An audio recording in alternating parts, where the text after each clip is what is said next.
This is Jake Busey, and you're listening to Perspectives with Ashley Burgess. Welcome back live to Live Your True Life Perspectives. I'm your host, Ashley Burgess, and today we're launching a new program. We've had this show on radio, syndicated radio, for 8 solid years. We're going to continue to be on radio, but I wanted to do a live streaming show here on the internet. I think it's priceless that we do it here. The content needs to be heard, and I think this is the perfect place for it.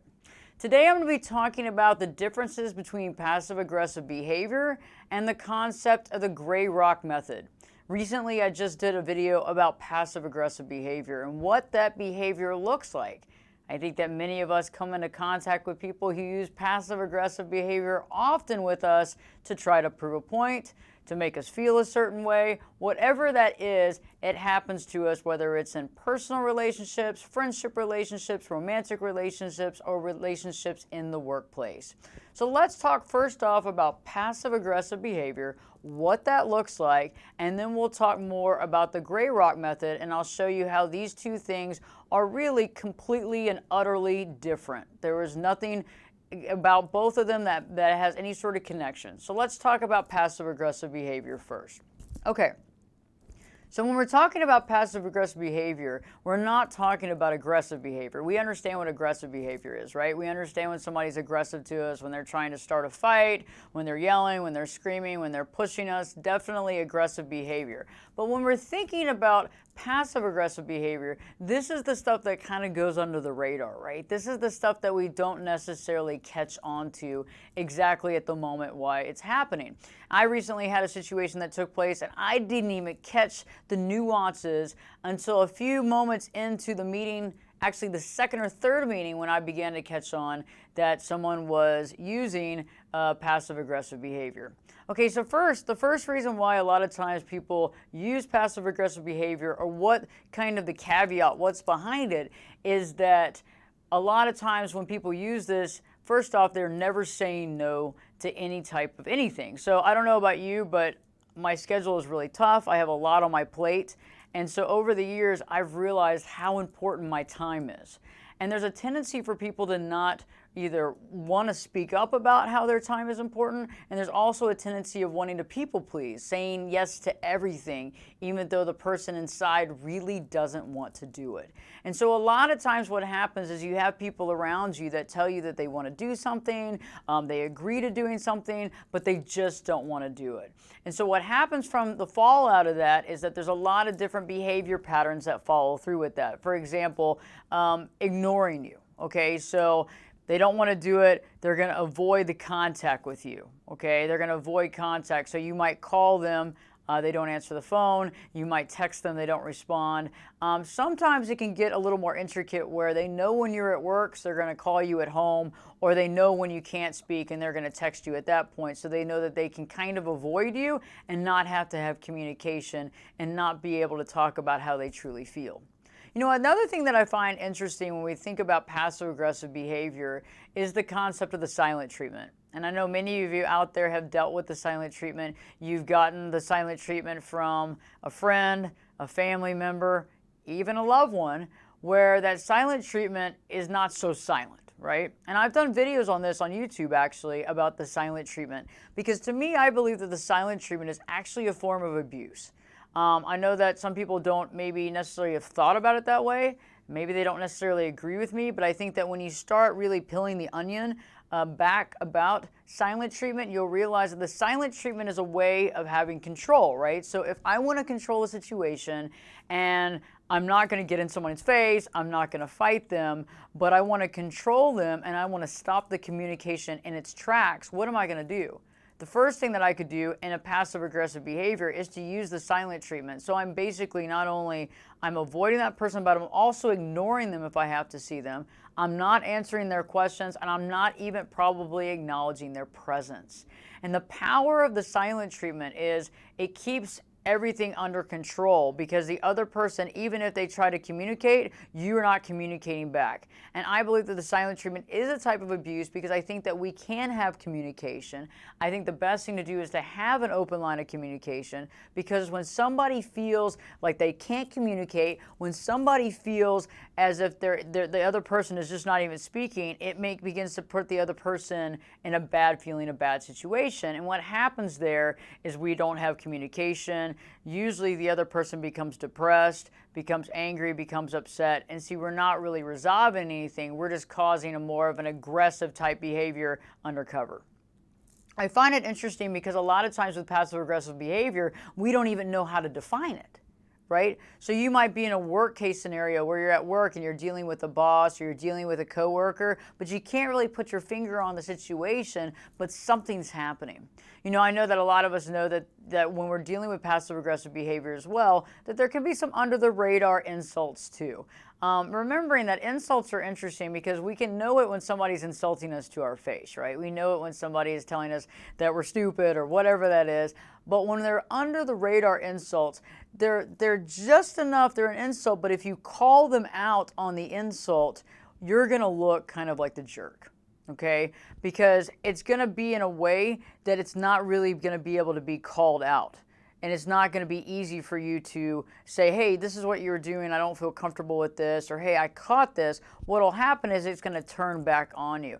And I know that many of you have probably dealt with the concept of gaslighting, and you understand that. And so there's kind of a similarity to that, because they kind of set you up in a catch-22 situation where if you say something, you either look like you're taking things too personally, you look like you're wearing your feelings on your sleeve, that kind of sort of thing. What are you taking things so seriously? What's wrong with you? Are you okay? We were just kidding. It was a joke. Or I didn't mean it that way. You see what I'm saying? And so they're just insults enough that you can feel the dig, but if you bring it up in front of other people, you might look kind of like the odd person, because it's been set up that way, again, to be under the radar and undercover, okay? And so a lot of these things, it's interesting because you begin to question yourself. You begin to question your gut. You begin to question yourself because these things are not blatant. They're actually kind of just, there's enough question with passive aggressive behavior that you really just don't know always what's going on. You know, one of the other things that I find interesting with passive aggressive behavior is that many people that display this type of behavior have a know-it-all kind of concept, right? It's like their know-it-all way of doing things. They know everything. They always have an answer for everything, even if the answer is not necessarily right.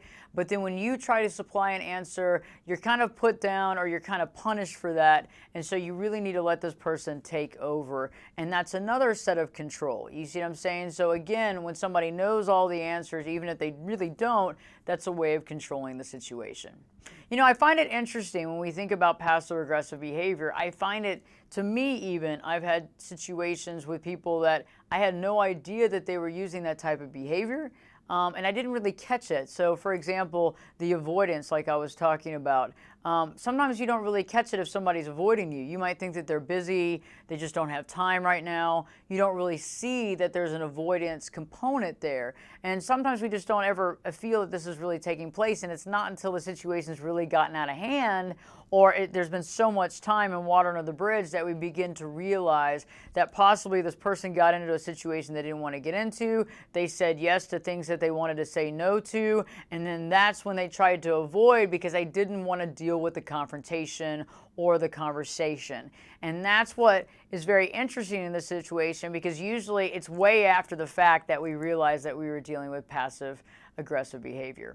Another thing about passive aggressive behavior is that when you're dealing with somebody even at work, for example, and you have a project that you're working on with a coworker, y'all are working on it and they have their part to get done, there's a tendency of them to fail to finish things, right? So last minute things didn't get done, or I can't do this. And so putting more stress on you and doing it close to the last minute or at the last minute is another sign, as well as insults veiled as compliments. Okay, and that's another thing too. A lot of times there can be insults that seem to be complimentary, but they're really not. Again, a lot of this stuff is just under the radar enough that it's kind of jabbing you, but to other people they probably wouldn't suspect it, and even you question the validity of the issue. Is this really a jab, or am I just taking this really personally? Am I kind of in an emotional turmoil right now, or is this something that I need to pay attention to?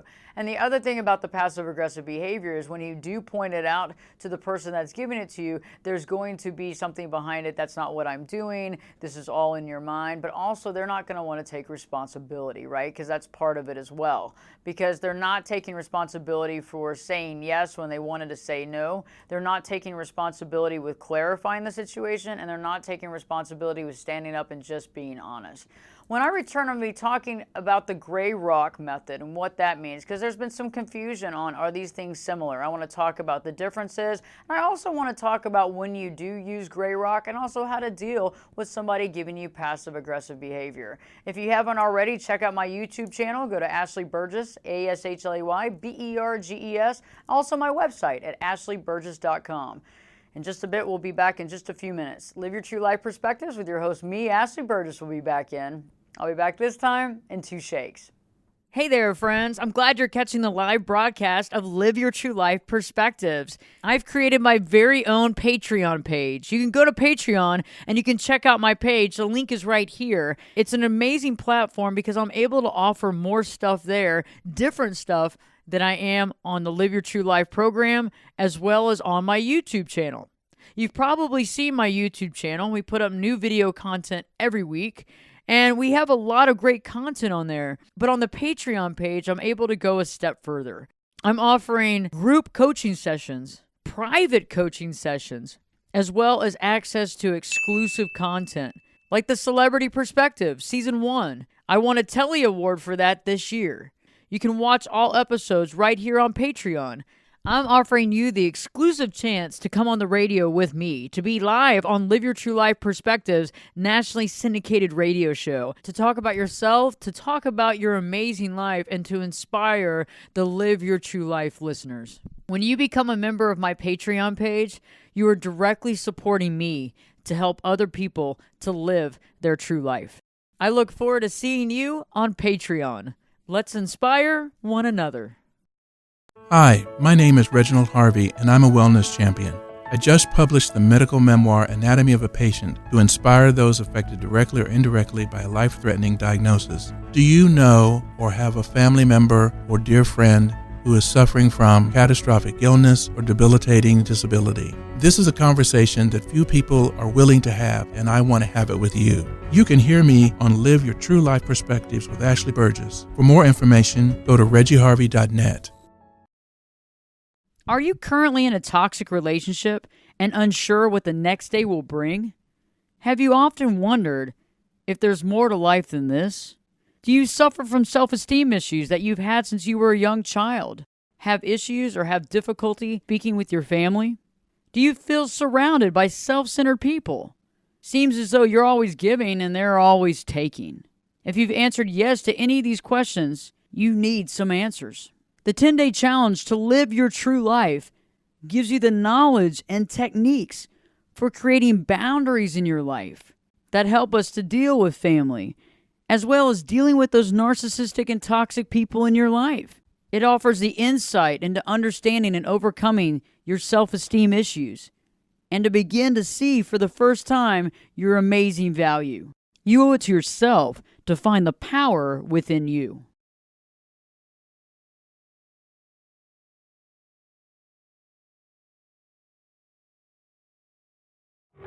This is Jake Busey, and you're listening to Perspectives with Ashley Burgess. Welcome back live to Live Your True Life Perspectives, and I'm your host, Ashley Burgess. On today's show, we've been talking about passive-aggressive relationships, passive-aggressive behavior, and how to understand what that is, and the difference between that and the gray rock method. Recently, I had a question on one of my YouTube videos about passive-aggressive behavior that just came out a few days ago. And one of our subscribers, part of our community, asked a really great question. She asked, is passive-aggressive very similar to gray rock method? And it's not. It really isn't, and I want to talk about that here in today's show. And so right before the break, we were talking about passive-aggressive behavior and the signs of passive-aggressive behavior, because a lot of times we don't realize that we're dealing with somebody that's giving us this type of behavior, and it's not until it's kind of too late too much water under the bridge, or there's been no communication, that we realize what we were dealing with. So we could never really discuss it. We could never have a successful conclusion, and we could never successfully work together or figure it out. And so some of those things that I just talked about was the silent treatment, the fact that there's insults that go underneath the radar, kind of that sullen, grumpy behavior, the know-it-all mentality, failing to finish things, the avoidance, the avoiding the contact, and the insults veiled as little compliments, okay? And so there's a lot more, obviously, things that we could talk about, but I think that's a really good start. And when you're thinking about that passive-aggressive behavior, the thing about that is that it's not aggressive, it's passive, obviously, because that's what the difference is that you really can't always put your finger on it, right? If somebody's in your face and they're being aggressive and they're pushing you and they're yelling in your face, that is aggressive behavior. We know what aggressive behavior is, and we can say, hey, you're being aggressive, you need to step back, I don't appreciate this is not the way we want to handle things. But with passive-aggressive behavior, it's just kind of under the radar enough that it's really hard to point out. And it also makes you start questioning yourself. And that's part of it. Because when somebody starts using this behavior, you don't know, is it my fault? Is it something that I have done? Is it something that I've said? Is it something that I didn't do?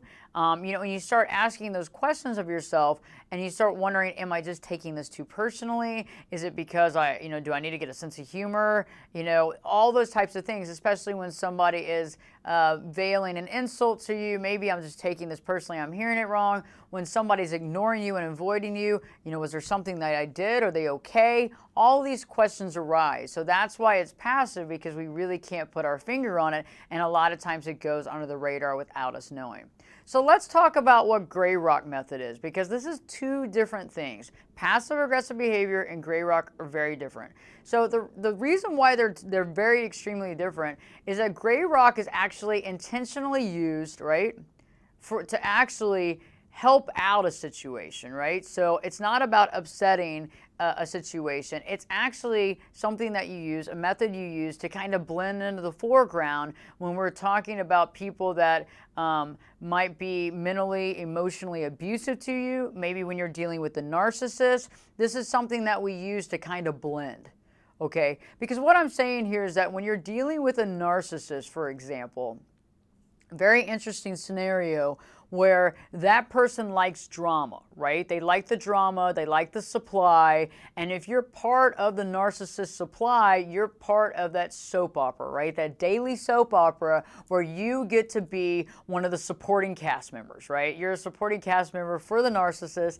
and what happens there is that, they know that they can go to you to get that supply. They know that they can go to you and get that energy, that supply that they need. So when they're talking, when they're being dramatic, when they're gossiping, when they're talking about that, they know they can go to you. But when you Gray Rock that situation and you use this method, you're basically taking the wind out of the sail when it comes to the narcissist, because you stop giving them the drama, you stop giving them the supply they need. So basically, using Gray Rock is very different, because you're actually doing this to actually preserve yourself, self-preservation, so you're no longer basically the launch of the narcissist, right? Okay, so the difference obviously is passive-aggressive behavior is to avoid certain things.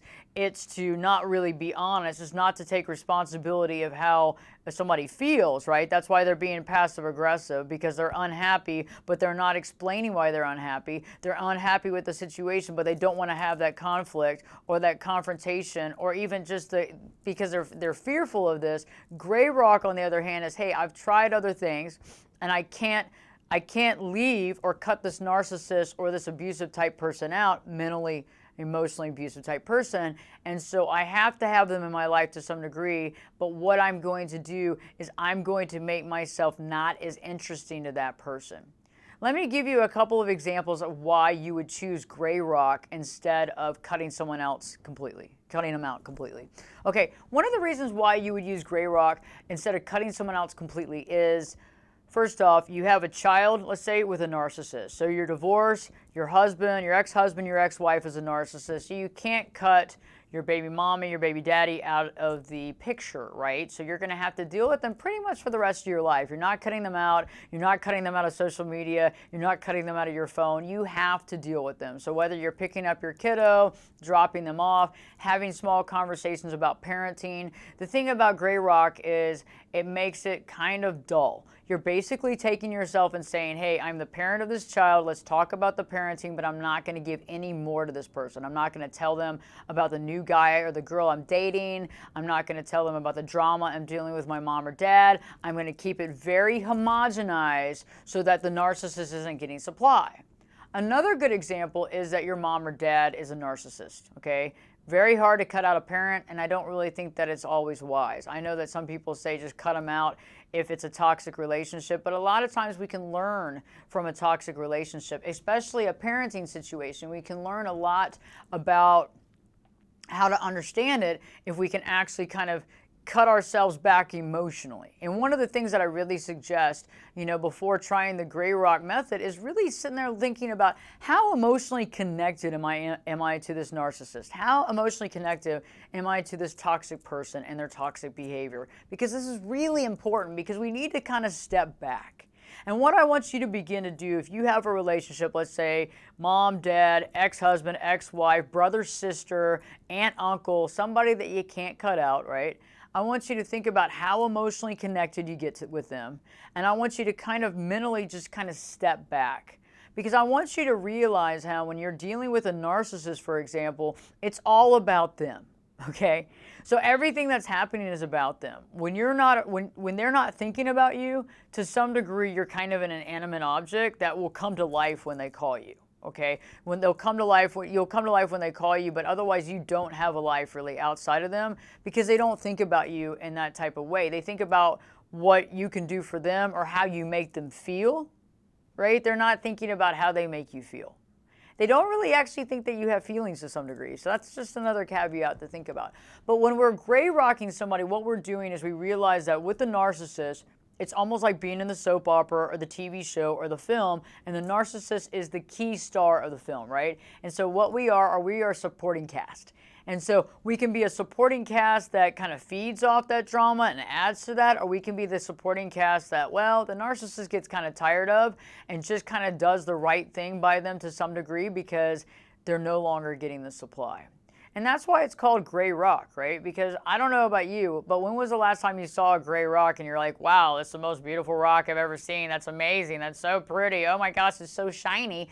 No, it's about blending in.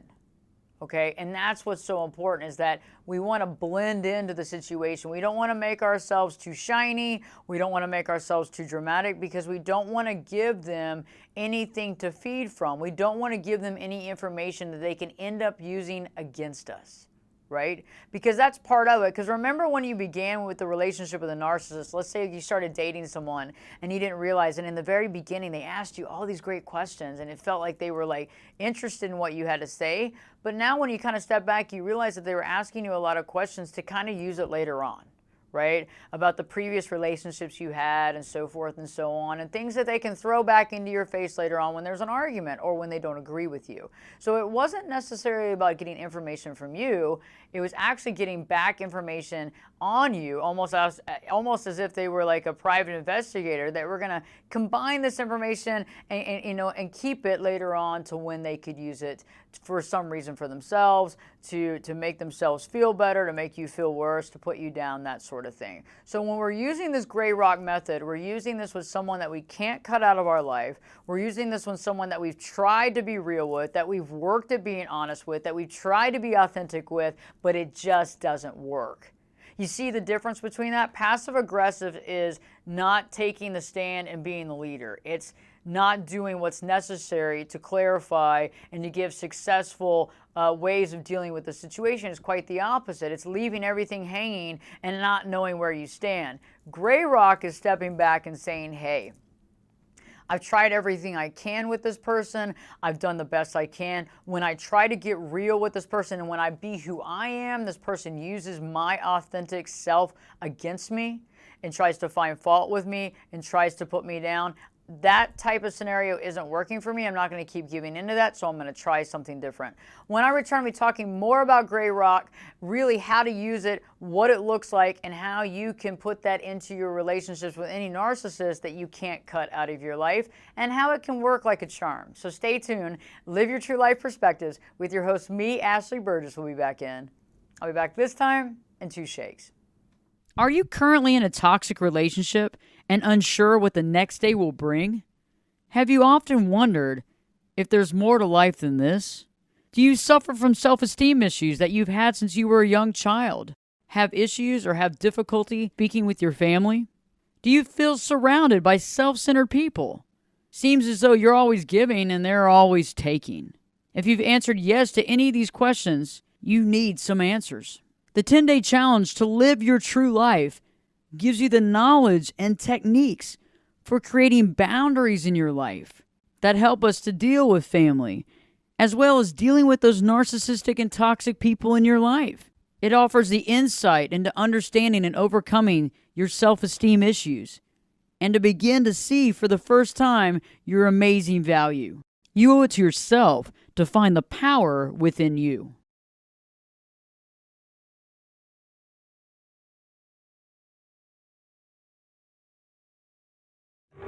This is Jake Busey, and you're listening to Perspectives with Ashley Burgess. Welcome back live to Live Your True Life Perspectives, and I'm your host, Ashley Burgess. On today's show, we've been talking about passive-aggressive behavior versus gray rock, the differences, and better yet, how to use gray rock and who to use the gray rock method with. Okay, so right before the break, I was talking about the various people that you'd use it with. Because remember, gray rock is a really good method of using it to deal with people that are toxic or difficult, the people that you can't cut out of your life. Okay, so like I was saying, you had a child with a narcissist, you work for a boss that's a narcissist, and it doesn't have to be just with narcissists, but I'm giving this example. You can kind of fill that blank in with some people that you might be dealing with in your life. Maybe you have a parent or a family member that you obviously can't cut out as well, and so it's better to remain emotionally unresponsive to their baits and their prompts, right? Because remember, you can't get blood from a stone. That's a statement, and so when we're doing gray rock, that's what we're doing. We're being very stoic, and we're keeping it to protocol. And what I mean by that is we're not adding, okay? We're not embellishing the conversation. We're keeping it very just to the point. So the first thing that you want to do when you are employing gray rock to use as your go-to method when you're dealing with a narcissist or another type of toxic relationship that you can't cut out of your life is to keep the dialogue to a minimum. Okay, that's one of the biggest things, is don't keep talking. I mean, why keep talking to someone that's going to use a lot of what you say against you? Why keep talking to someone that's going to undermine what you say or give you some jabs or make you feel bad or try to, talk about how you don't know what you're talking about? Just keep it to a bare minimum. The second thing that you want to do is you want to avoid extra interaction with that person. Why keep interacting more and more when it's not benefiting you? And I know that we have to interact with some people like our boss or our baby's mother or father, right? Because that's just, we got ourselves into the situation. We work in that environment, or guess what? We had a child with that person. So we got to be able to interact at least for the best for the child. We got to interact for the best of the company, but we don't have to have a bunch of extra interactions. So you're not going out and hanging out with them. You're not doing stuff like that. You're really keeping it to a minimum. You're being positive and you're being friendly in that minimum, but you're not feeling like you have to have extra interactions. So really, really think about that, because we have a tendency to go back and forth. When we employ this method, we start feeling kind of weird about it. Because remember, a lot of us come from codependency. Like, we have that codependent stock, right? I mean, I understand, because I've had to work through this like my whole life. And I want people to like me, and I want to be there for them. But I also am an empath, so I'm very empathic, and I feel for people. And so that can sometimes override, the reality of the situation, that I really need to keep this to a minimum. And remember, it's about quality, not quantity. So you want to keep it to a minimum. You want to have that interaction as positive as possible, but you don't have to have a lot of quantity. That's probably not going to work to the best of the ability. Another thing that you want to think about is you don't want to make a big deal of whatever the other person is talking about. You know, I've had some folks in my life that would call me about some of the craziest things. And back in the day when I didn't understand about supply years and years and years ago, I would give into that. Okay, and so I became their supply. I was their go-to. But it was interesting, once I stopped being the supply, once I stopped, all of a sudden I heard less from them. And see, I took it personally. I didn't realize it because of that codependency. What did I do? What have I done? Why don't they call me? What's going on? I don't understand. And now I realize that's just the way it is with these folks. And so as long as you're the supply, they'll use it up as much as they can, and then they'll find another supply. So why get used up? Right? What's the point of that? They're not paying you. They're not making you feel good. I mean, I guess at least if it is your boss, but you're not getting anything out of it that really helps you. So keep it to a minimum. And don't make a big deal of some of the stuff that they talk about, because that's what they're wanting to. That's the hand that they want you to play into. You know, one of the things that I've done when I use Grey Rock is I just talk about surfacey things like the weather. Right? The weather is a good thing to talk about. Wow, it's really, really hot. I mean, the humidity is like 70%. You know, you could talk about weather in other places. You can talk about situations that have happened around the country, those types of things. You know, obviously not talking about certain things that could get you into a really deep conversation, but keeping it somewhat light. But the biggest thing about weather talk is you're not talking about yourself. So you're not talking about your personal life, you're not talking about who you're dating, you're not talking about problems in your life, because you see what I'm saying? Those are the things that the narcissist or the person that fits that toxic profile is going to want you to talk about, right? Because that's the fuel that they want. Because one of the biggest things about the narcissist in particular is they like it when your life is not that good. They like it when you're down and they're up. They like hearing when things have gone bad for you. So why give them any of that fuel? And on the flip side, if things are going really, really, really, really great, don't talk about it. I mean, don't talk about it. I had a client recently, came into my office, and she had just scored a really big deal in her work. And it had been a real trial and tribulations of a year. And she had had a lot of ups and downs, a lot of issues at work, and it was really troubling and very stressful. And she finally just got that break. And I felt so good for her, but the first thing she does is go and tell some family members who are quite narcissistic and very toxic. And the first thing that they did was they began to undermine her. Are you sure you can take care of this? You've had multiple health issues, and you're not good at getting back with people. How do you know this is gonna? And so they started adding all these questions and making her question her validity, her self-esteem, her self-worth. And she began to question if she could even pull this off herself. And see what I'm saying is that when something good comes around, you only want to tell people that actually want good to happen to you. You don't want somebody behind the scenes undermining you. You don't want somebody behind the scenes seething about something that's going well for you. Why stack the cards that way? Okay, so if you have something great, you got a new car, you got a promotion, you won the lottery, whatever, keep it to yourself. Okay, really, honestly. And if anything, just really kind of mute your life. And I don't mean to say become a wallflower or stop being you, but instead of being that really bright person maybe sometimes, kind of just pulling back that energy a little bit, kind of being a little more uninspiring than inspiring. Because remember, when you're dealing with that type of a person, it's not about the conversation. They don't have unconditional love for you. It's not an unconditional love thing. It's all about how you make them feel. Okay, so that's the key. So why be so inspiring with them, knowing that it's not going anywhere? And you can use that energy with someone else that understands the power of that. Another thing that I want you to remember too is, like I was saying earlier, never to talk about your personal life. Only talk about your personal life with people that you truly, genuinely trust and have actually seen a period of time that you can trust them over time. Okay, so when you have a real quick friend, people talk about, well, I made this friend and it was real quick and it happened like that and it was amazing and it's been 2 weeks and I can't believe it. Really think about that. I mean, that friendship could last a lifetime and it could be very amazing, but slowly get into that friendship and allow themselves to prove to you that they're a friend, but also proving to them that you're a friend of theirs. So not divulging everything in your personal life, not telling them everything about your background, but realizing that there's certain relationships that you can do that with, but not doing that with every relationship. And the last thing that I want to address when I'm talking about the Grey Rock method is not to placate the narcissist, not to placate that person that you're dealing with, that toxic relationship. So that means don't give them a platform. Okay, don't give them a platform for which they can preach and that you're just like the choir. Okay, that's going against what we're doing. We're trying to pull you back. We're trying to get you to not be, the supporting role in the soap opera. We're actually trying to get you to be independent, to be yourself, and to actually turn around and become a leader to some degree in this relationship. Because remember, when we go along with a toxic relationship, when we go along with a narcissist, we're not being honest with ourselves.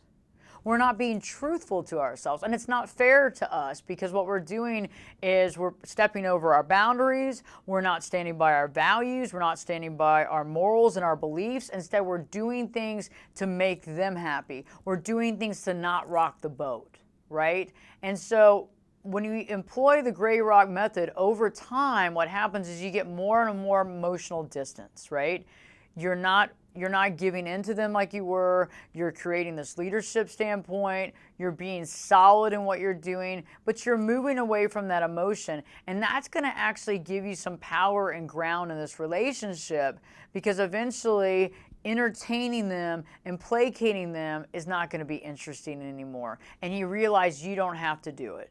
Okay, and so the less time you can spend, even the better. But remember, we do have to see these people. We do have to spend time with these people to some degree, whether who the relationship is, and that's fine.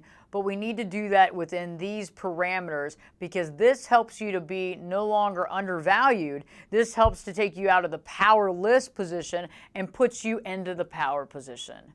And that's what I think is very powerful and something that we want to think about. And so when we're dealing with the narcissist, this is a way that we can actually change, augment the situation, and successfully feel better about the situation instead of feeling bad about ourselves and the impact of that. So as you see, the passive aggressive behavior and the gray rock method, totally two different things. One is not solution-based, one is solution-based. So when we return, we'll be talking more about that, more about things you can do to make your life better when you're dealing with somebody that might be toxic in your life. And, just talking a little bit more about upcoming shows as well and what we're planning on doing. So stay tuned. Live Your True Life Perspectives with your host, me, Ashley Burgess, will be back in. I'll be back this time in 2 shakes.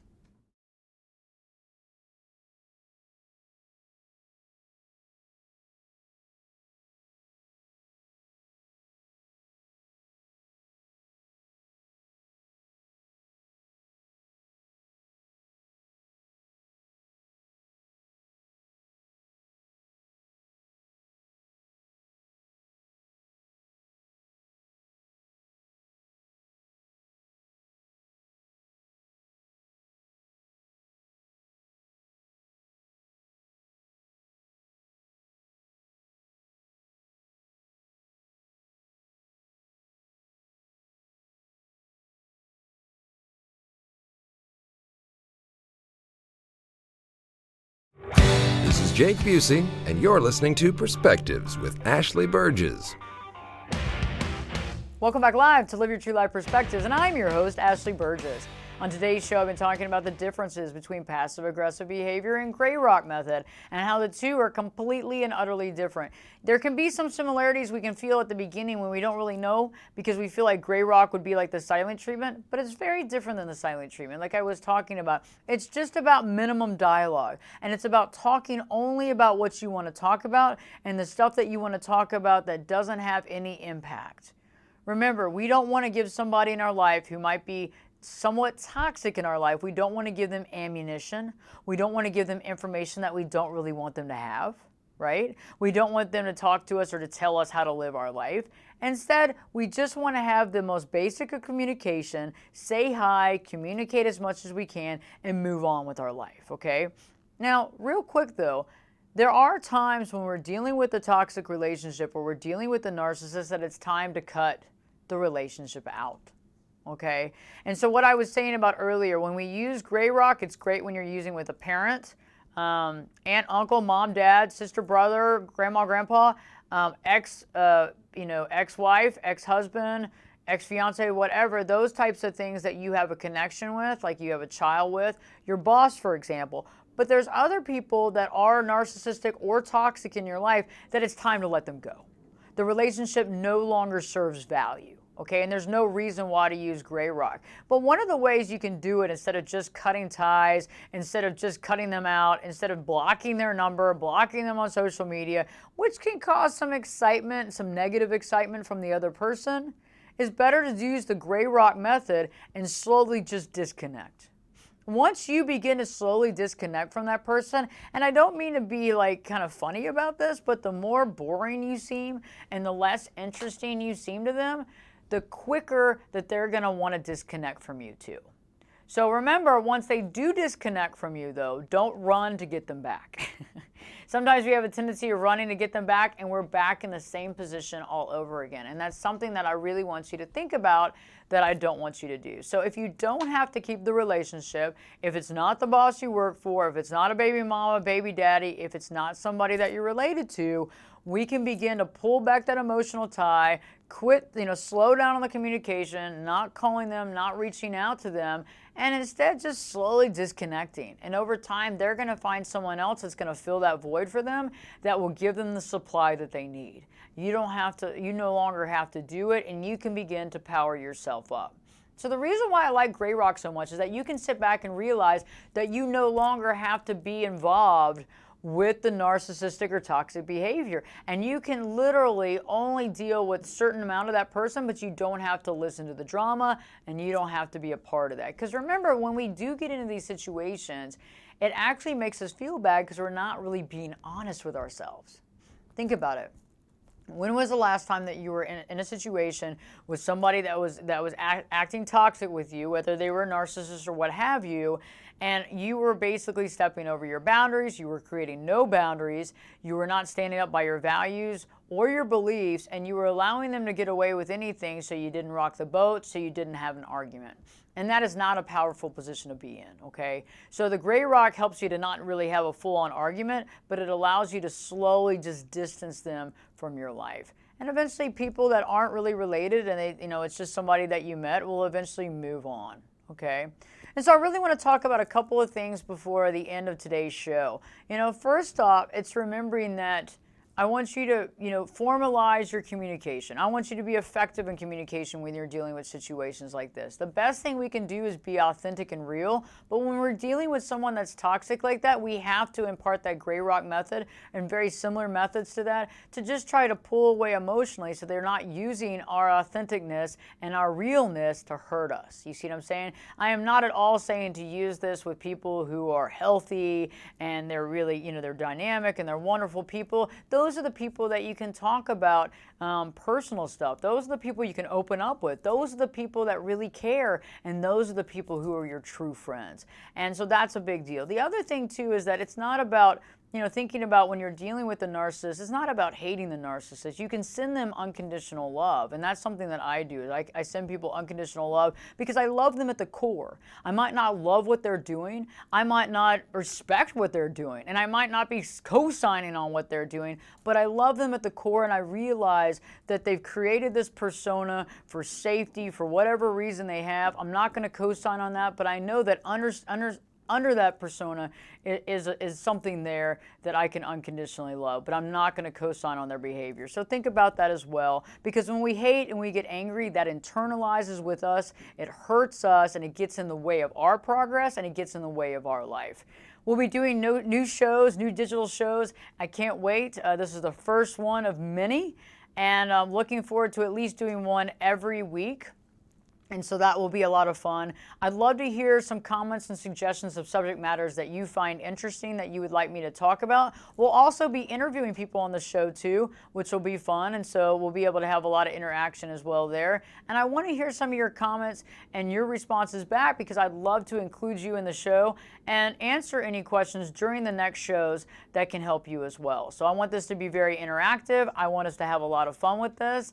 And I just want us to learn from one another and to have a safe and awesome environment where we can learn, we can share, we can grow, and we can experience life in a very positive manner. And that's what this is all about. So I hope this show has helped you to understand the difference between passive-aggressive behavior and the gray rock method, how you can employ the gray rock method with somebody that's being toxic in your life, i.e. narcissistic, how that works, and also how you can eventually cut ties with people that no longer serve you using the gray rock method first, and then just kind of pulling back emotionally to the time where, well, the relationship no longer holds water and they're looking for somebody else to give them the supply. Don't forget to check out my website, ashleyburgess.com, ashleyberges.com. Also, check out the YouTube channel. New video content up every single week, Ashley Burgess. And don't forget new video content. And also, I want to hear from you. Your comments are highly important, so please comment under the video section here. And I appreciate that, and I will answer as many questions as possible. Stay tuned. Live Your True Life Perspectives with your host, me, Ashley Burgess, will be back in. Well, I'll be back this time in 3 shakes.